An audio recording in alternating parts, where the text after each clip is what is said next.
So I was dreaming.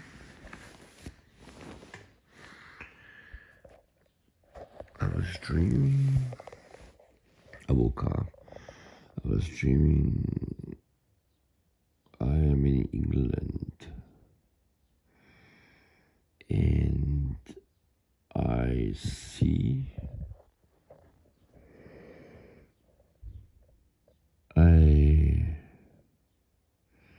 There's this wall.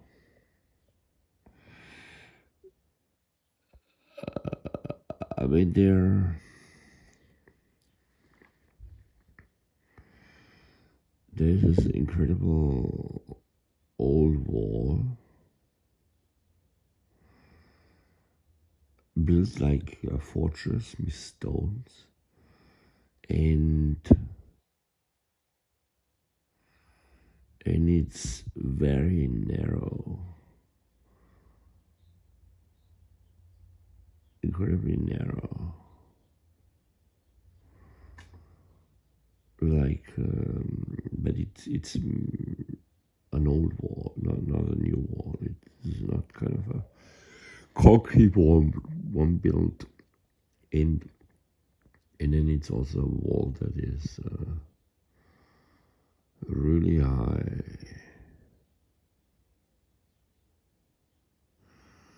and very narrow, so you can barely walk inside. It reminds me of. Anyway.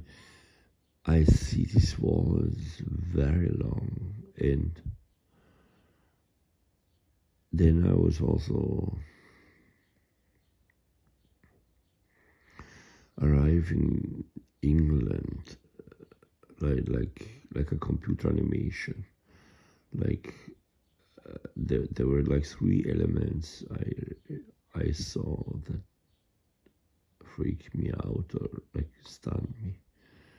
One is height, falling. One is the screen, the saturation, the green that I currently see outside. And one is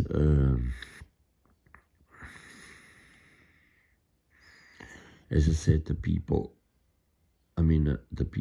because I arrive, I see a young man, and I talk to this gentleman, and I ask a question. First, it's a policeman, and then he answers and he jumps down, and I'm always afraid of height. So I knew already I don't want to look down there. It's so high. I don't want to look down. And when I talked to this person, he just jumped. And he jumps somehow back and he falls really, really deep, but he seemed to have survived or whatever. He jumped backwards and lands in water.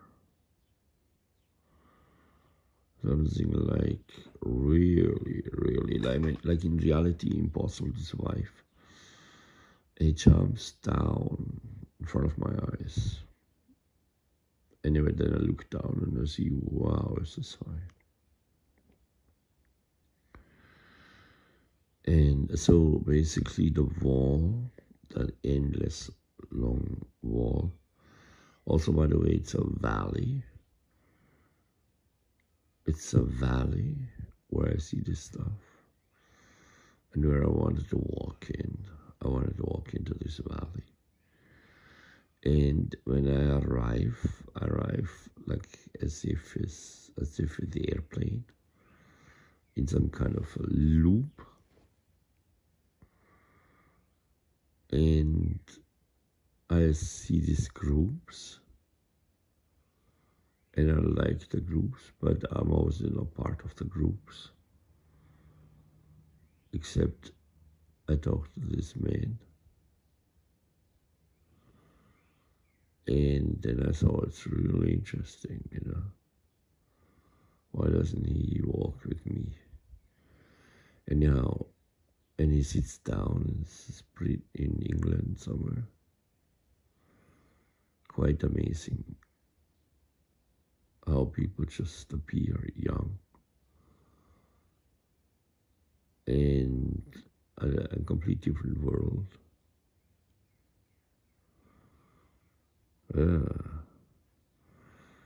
And needless to say, it's kind of those, and it reminded me before. Okay, so let me just. Okay, so I fly in there. I make a kind of a loop. I land in a valley, and I enjoy the really nature. The greenness, the saturation of the land. So again, it's the green, the deep green, the renewal, the really fancy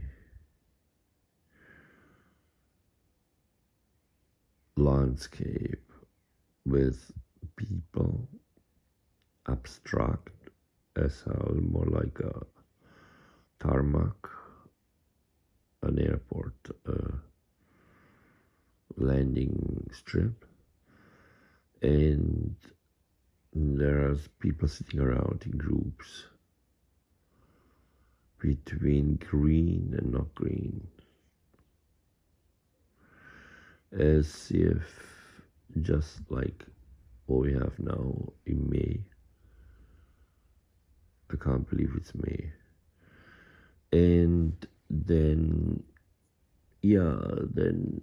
the person asked me, I asked the person if he's a policeman. I asked the person, what did you study? What do you study? And he says, literature.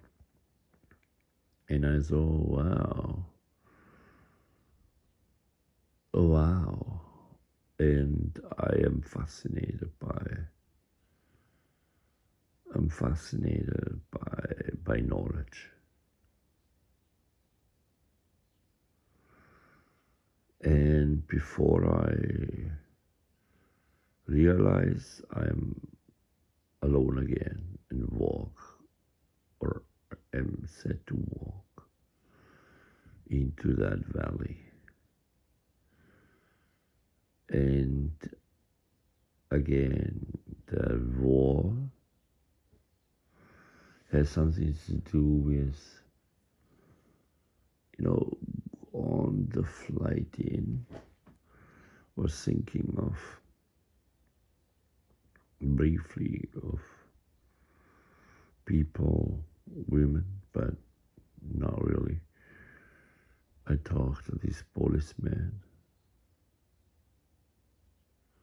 who jumps backwards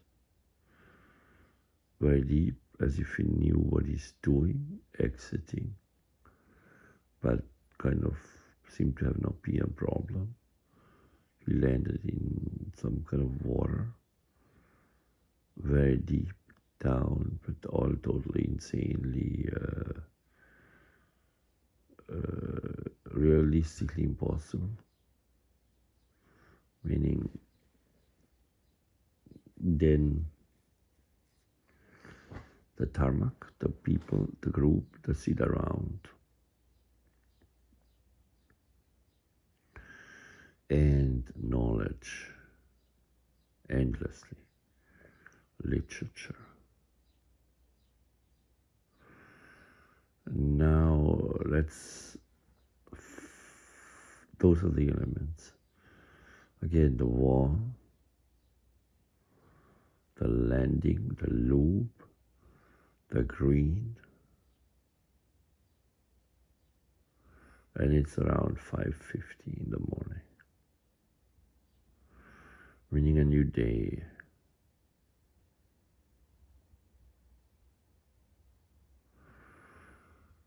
And then I am also wondering, what the heck does this shit mean? Or could mean? Those three elements. And I go, wow, that wall, who built that wall? I think the first time I saw a wall like that was a house, a narrow house in Tokyo. In Tokyo, they like to have those really narrow houses, in China as well. And then I was thinking, where do we have narrow houses in Europe or in US? Then I found a few of those in the US. Most famous one is that building Broadway, where Fifth Avenue goes straight. And now this Broadway goes into where basically Fifth Avenue cross Broadway on 23rd Street. And it's called the Flatiron Building. And it's like world famous. And I see quite often. Obviously, it's really all the time there. I was just the other day there. I always see it. I go up. I was freezing the other day. I was not dressed warm enough. It was maybe 14, 13 degrees centigrade, and I had nothing on, just a sweater and a tank top. And outside, that's the trash car. Pick him up, trash. It's May, I'm still here. May 21. It's crazy. And yet, I wonder how it can go on. Anyway, end of May is going to be really the biggest event of the year, I guess. That's how it looks. And I don't want to repeat what it is about, but why not? Court cases and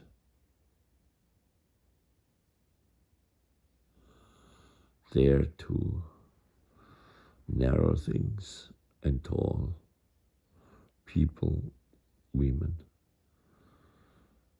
I see them, they look amazing, beautiful bodies, really amazing. Then stuff made, very narrow,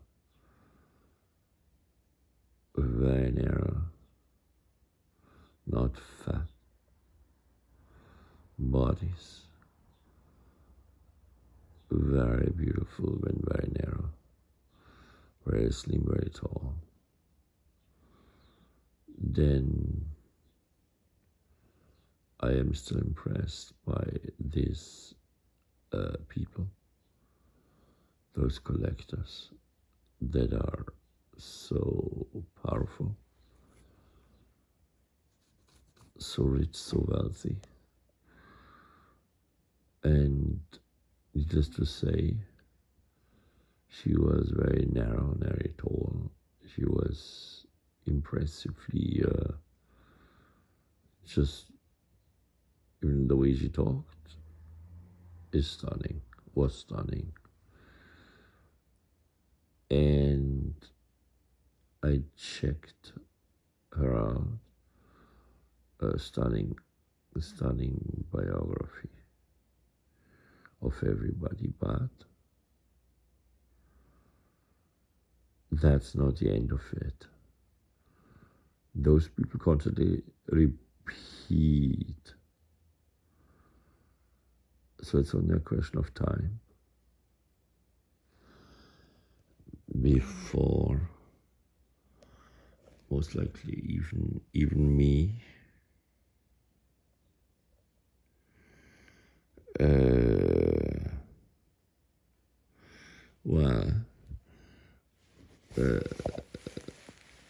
most likely even me will find reception. And I'm aware that I'm filming. I have my eyes closed. I opened them for a bit to see where we are. I lie in bed. My right right hand holds the camera. Man with a camera.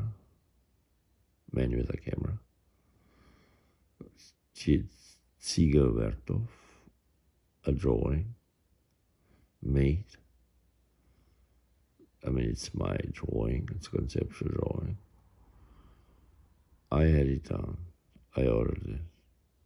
I observed how it was done properly. I did one. The rest, I said, why don't you do it? It's a series. It's incredible paper. I have it. It was shown the other lady. It's replicated. And it's on a cover.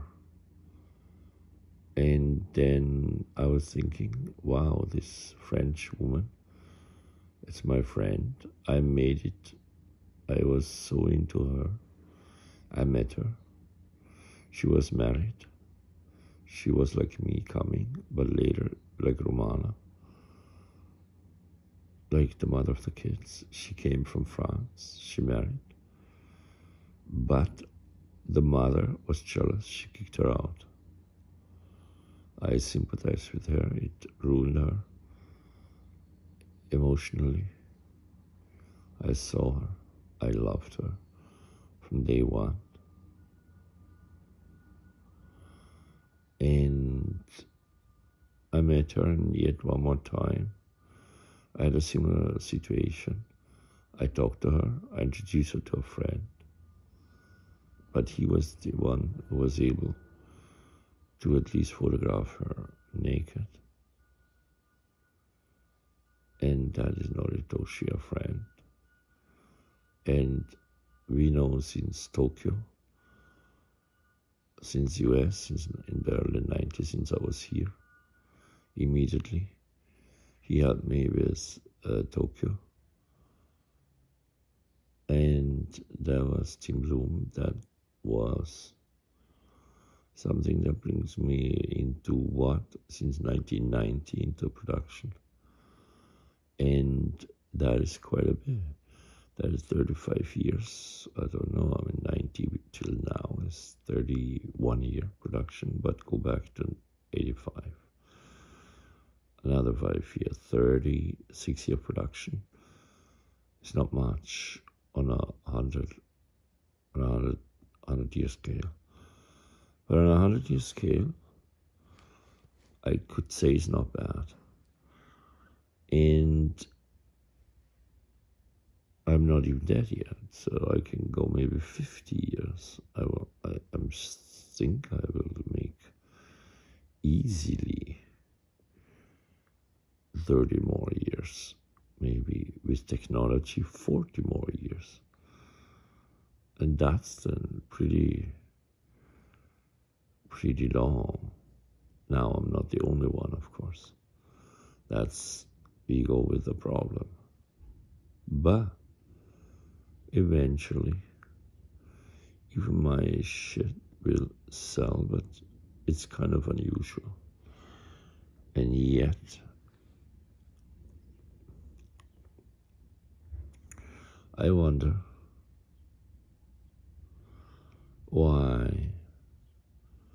can't sell a single painting, and that's what I currently do. But they are huge. I'd say they are as big as my kitchen. In fact, they are as big as my kitchen. And then I struggle with size because of foot of centimeter, but simply of the fact that I need to find again my measurement. I can't even measure properly with a small one. I have a big one too, but where is it? And that sucks. Buying everything 10 times, not finding it one time. Kind of me. But that's also currently the way I make art. Because even though it's common to study and get PhDs as artists, but not too many people did that in 1990. Not many people did what I did, but except a few conceptualists who did it. In fact, I have to admit, some are still alive. Yeah, I mean, Lawrence alive, old, and while he's alive, there are people alive. Yeah, it's incredible, and some sitting amazing houses, and some not. Throughout the world, conceptual artists still alive everywhere. Slowly, people pick them up or not. And then we are basically where we are. Stuff gets trashed, or stuff gets stolen, or stuff gets simply destroyed, which is about as much. It's like trash. And art history is kind of what's not trashed. But who has a good storage? Those people who have money, who can afford to not have it trashed, or those people who have people who store it for them,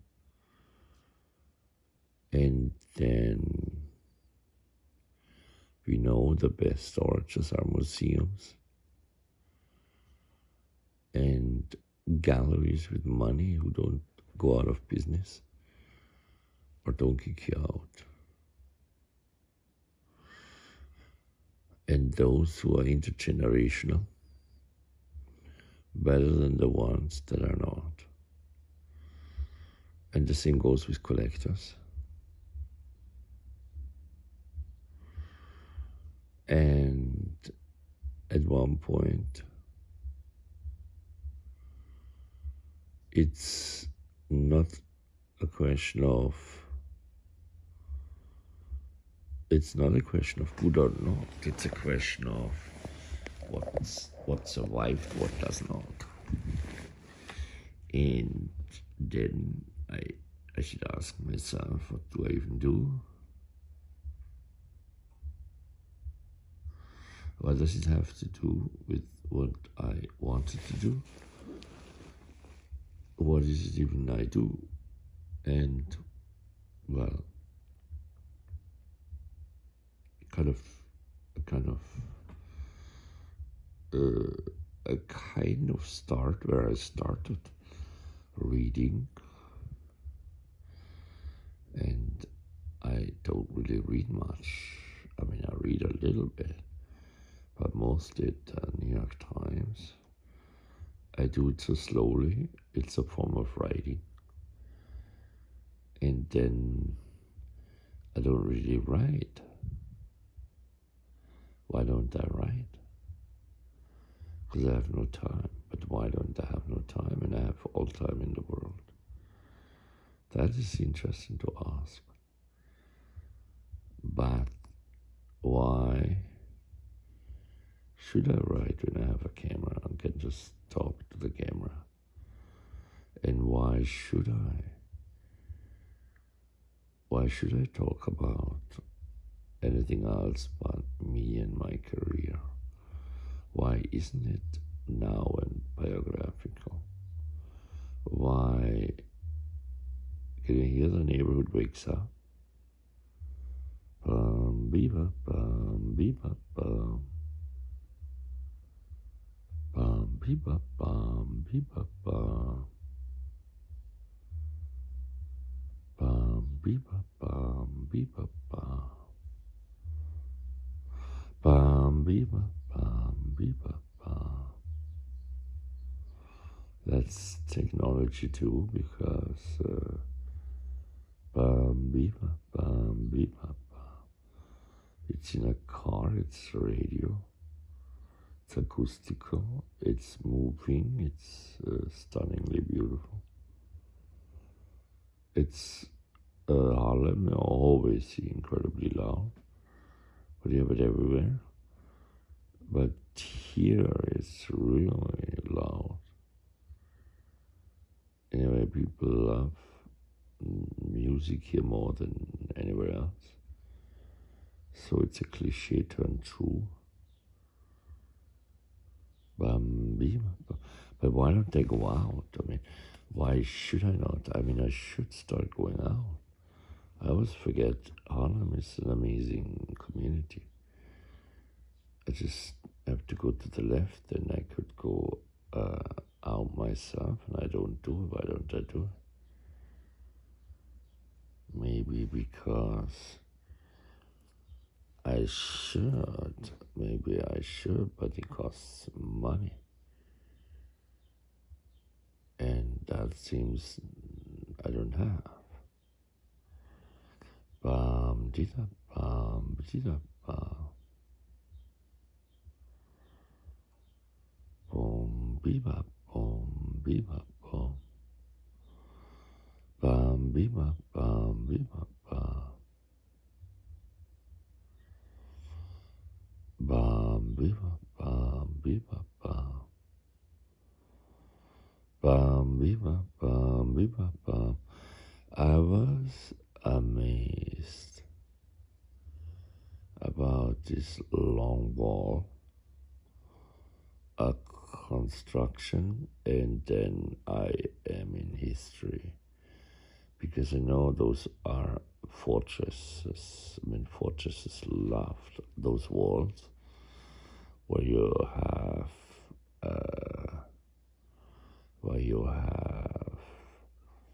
their defense walls. They're like limes. They're stuff I learned, stuff I studied, even architectural history I studied, believe it or not. I had to, because when I studied art history, which I didn't finish, we were taught architecture and those tropes. And then as European, I mean, as kids, we would go to these museums because I was born in an 800-year-old city, town, with those walls and these weird architectural fortresses. And yeah, now I have amazing fortresses here in New York City. And why did I even leave? Why is that? And there was also war. But we don't want to have any war there yet. They are permanently wars. They're just not here. They are everywhere else. And then I talked yesterday to a totally traumatized guy, Tigray, but then not sure. I mean, definitely he's real. He's African. He talked to me. Tigray. And maybe I should read more about Tigray. Because, again, a traumatized place with refugees in Germany that flood, quote unquote, that flood the world. That brings me to Biden, what he's doing with South American refugees, and nobody wants to leave. And what he's doing is actually really intelligent, and it's typical classical US policy, meaning go back to the country of origin and support them. Yeah, make it livable so people don't have to travel. And yet, I asked this refugee, the Tigray area, which is definitely Somali, it's definitely a question where you have big fights over resources, where it's like really rough, where corruption is high, where laws seem to not to exist. They exist, but they are different, where language is used different, where people use words like brother different, where it's not about, well, where it's not just about a border, yet he talked about the border. He talked about brother, then not brother. He talks about ideology. He talks about colonialism. He talks about the way, in the British, the European, there was an Africa conference, believe it or not, in the, let's think about it, definitely 19th century, an Africa conference into the, the second half of the 19th century into the late 20th century. I could Google it. In fact, anybody can do it. Nobody does it. I will. Where they are just dividing Africa with a ruler. Not necessarily creating conflicts, because those borders were arbitrary. But then, on the other hand, don't forget that it's not like Africa was the most peaceful continent before the Europeans arrived. In fact, that's why colonialism as a system of nation creating, of bringing so-called different ways to identify to Africa was necessarily a thing that is automatically, inherently, that's kind of how it is taught. The problem, yet it is the problem. So it is both, I would say. It's a solution and a problem, because it compartmentalizes and that, I mean, Africa became a territory for the European play ball to be exploited, and one way was cut it up and divide. So the colonial wars are not replicated in Europe, yet they were. World War I was a colonial war. World War II even was a colonial war. It's a colonial ideology that Hitler had had in the background of his mind. In fact, that's how I think so. The Africa conference, the war, World War One, was definitely a colonial one, and colonialism played a role in it. The colonial thought played a role in it, and it was about territory, and it was about empires. That's another way to another world coming to an end. And by revolutions and ideologies and workers want us have more say in everything, and huge companies. Yesterday I realized that there were in US it's Amazon everywhere, huge companies based on an idea on technology. Why didn't I have that idea? In fact, brings you to Starbucks. Three guys in a coffee house say, why don't we improve coffee? And from there it went. But that's the founding myth. The reality is, wait a bit, not so easy. Because, there's the founding myth from a company, and then there is the reality. Because you have Apple, you have Steve Jobs, you have all these films, and again, these are all creations of people, not necessarily of oneself. In fact, those writers, those people who fictionalize careers of companies, of whatever, kind of amazing. And you wonder what's more important. The birds, nature. I would say it's intergenerational. Wealth creation. Money is an integral part of it. A family is crucial. Help, teamwork is paramount, the norm, necessary. Yet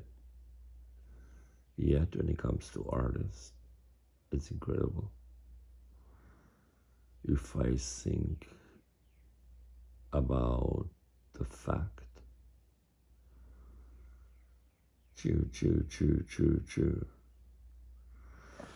why certain people make so much money and others make shit, why relationships matter, and I know who helped me and who did not. And the person who helped me in a weird way the most was when it comes to Italy. In fact, it's very funny whether this is true, but it was Rudolf Stingel who helped me, but it was before actually me who helped myself be European and languages and just being everywhere. But it was also me who fucked it up at the same time. And it's really not completely clear why I fucked it up so early from day one, why I was reading, why I was competing from day one with knowledge and books, and why I was always having this idea of being a total failure, yet why yeah, I mean, it has something to do with specialization. And everything I ever did, I was never specialized enough to be really, really, really, really at the top. But then on the other hand, money is money. And some people make amazing money, and then, wow, they have exhibitions, but then there are so many. And yet there aren't so many. There are, it's kind of impressive. And then you constantly meet new people that are terribly rich. But, some are academics. Obviously, academics, like people, I mean, amazing, and go to places where everybody seems to want to be, like this damn city here. Well, that's what you get. You get a lot of people with influence, with a lot of money. Then I could say this city, New York City, has an entry policy otherwise. I mean, that's why it's amazing. But why always stay at home? And then I feel I always stay at home, but then I don't go out, and yet I go out. I do both, in fact, but can I always be out? Today, Saturday, my God, I for sure go out, venture into the street and see more of the same, of a system of art that just mushrooms and booms and is a kind of a bulk. And that brings me again to a body of knowledge that is phenomenal. Europe again, that's kind of Switzerland. That brings me back. I talked to Elmar, an amazing guy, now married to Julia Schlemmer. In fact, amazing people. Yeah, amazing. At the end of the road, the beginning of the road, they are amazing. I wish them good luck, and I could almost say I dedicate this film to them, because he called me back and he told me how he married and went Switzerland, and I envy him because he seems to have it all. He has it all. Both seem to have it all. Now I wish them good luck. And he's an artist. I hope he makes it. He will make it. But I told him, well, in a weird way, you are already not an artist. You are a curator with no money, knowing everybody. He works in a museum already. So he should really do that one. And he's an organizational genius. He is. Elmar Mellert, still a student that knows so much and has, now he married even. Wow. And think about his father. And I know his entire family. I mean, through him. I know his family of amazing Stuttgart people. He managed everybody there, he told me.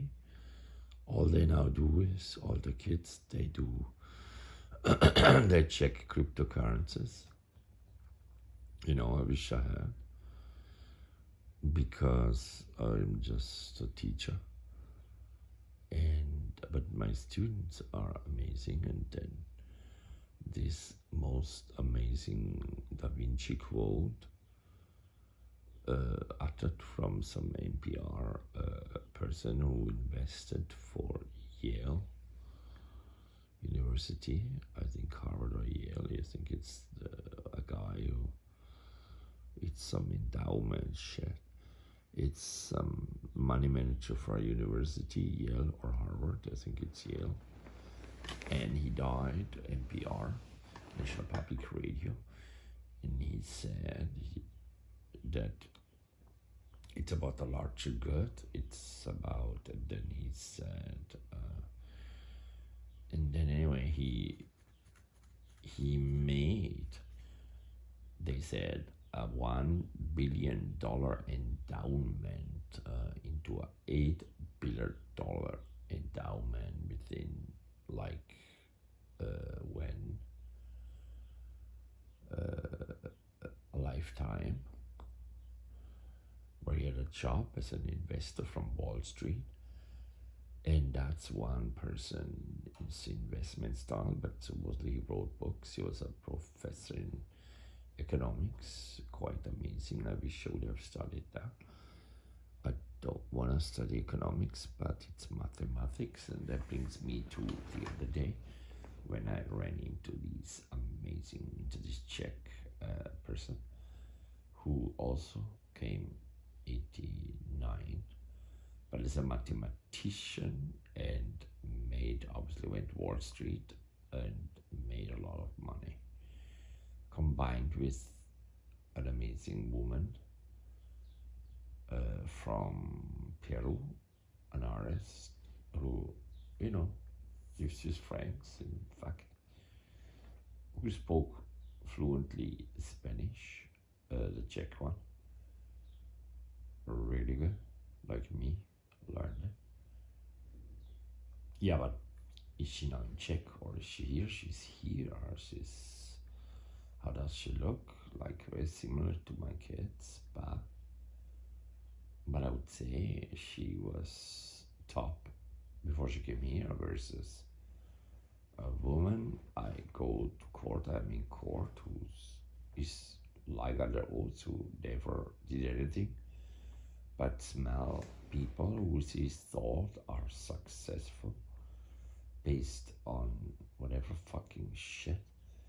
And it's kind of my reality, and I think that is a huge problem, was a problem.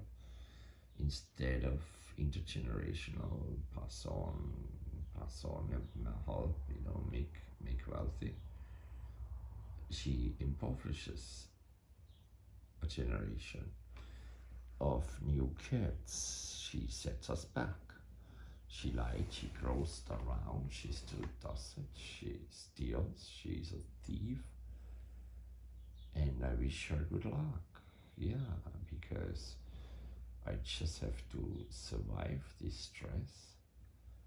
Yeah, and then I wish her good luck with her new man, whatever fuck he does. And then I want to see how long they keep that place over there, because that's just what she does. Just squat. A fucking squatter. Lying under oath, not in court. I mean, what can I say? And currently, I don't want to meet too many other people. But on the other hand, well, why not? But obviously, right now, you see how dreams are really reality. And they are fiction, they are everything. They are actually vicious. And what else you have beyond? In fact, hopefully one day my kids can see them. Well, yeah, I mean, they could see them already. I don't even have to write it on a sheet of paper to show my children that I'm really missing them and suffering like hell not to talk to them. But one thing is sure, definitely, I left a mark on this world, and that's a lot of art I left behind. As if I'm dead, I continue. I think I have enough of money to at least pay for storage. At least I hope I can do that. And then I have 2 children, so I hope they will not trash my shit. And eventually distribute the shit nicely, but it takes endlessly time. To be an artist, forget about it. It's not only 1 year, 2 year, it is not even 10 years. It is incredibly long. And that gives me the chill, and I wonder why it takes so long, why I never sold anything, and I wonder how long that is gonna take. And I scratch my head, it's not really bad, I just lie here on my day bed. It's a kind of a couch, and hopefully I can manage to finish a painting. Pretty confident I will eventually do it, because I did it before, but it's terrifying. It's terrifying to paint, because I don't know how to paint, and yet I do it. I constantly do it, and man, this is so fucking annoying. It's just like mathematics, and yet I kind of seem to do it free, and then I realize any damn small line makes a difference. That's kind of terrifying, even worse. And then the stress and the time it takes me to do this shit, and the time I sleep, and the time I wake, and the time I listen to radio and hear, and yesterday even live. And then this migrant, this person from the Tigray area, the most impressive aspect was he could not even be understood properly. So he messed up language needs to be better translated. But he for sure, you can tell he's a complete different set of language categories, or categories of language. And also consumption habits were different. It's kind of interesting how people look for alternative realities as if they exist, but on the other hand they do exist, and those are called drugs and alcohol, and that's a way to relax in order to take reality. Why not? But do I want to have that as an educational? Do I want to have that as an educational guiding principle? Drugs and alcohol. And it's paramount. And certain people carry that habit, and some can take it, some cannot. Some survive, some don't. I just wish everybody luck. And I wonder why I say that. I mean, I know why. 55 minutes, I don't want to upset somebody. Because it's really sensitive to talk about trucks. And that brings me to where I am now. So I better look soon out of the window and go out and take all the trash away. Because that's kind of how I feel. But anyhow, I think I stop now and I call this a pharmaceutical dream. COVID man, COVID woman, drugs, alcohol, biographies, realities, colonialism, literature, walls, architecture, conceptual art, dream interpretation. Now just talking to myself to offer it for interpretation. Hopefully one day somebody sees it, writes about it. I mean, I could do it myself. I did it. And you can definitely, everybody can see that dream, and hopefully I didn't compromise too much. It's the biography of myself. Brings me back to, I mean, yeah, you see my biography, Walter Saiter, an amazing guy. He killed himself, I'm sorry. He was gay. And that brings me to Freud. He experimented with drugs and alternate realities. That brings me to Walter Benjamin. He definitely divorced. He went away. He had his life stolen. He killed himself. He migrated. He could have gone to Spain, to America.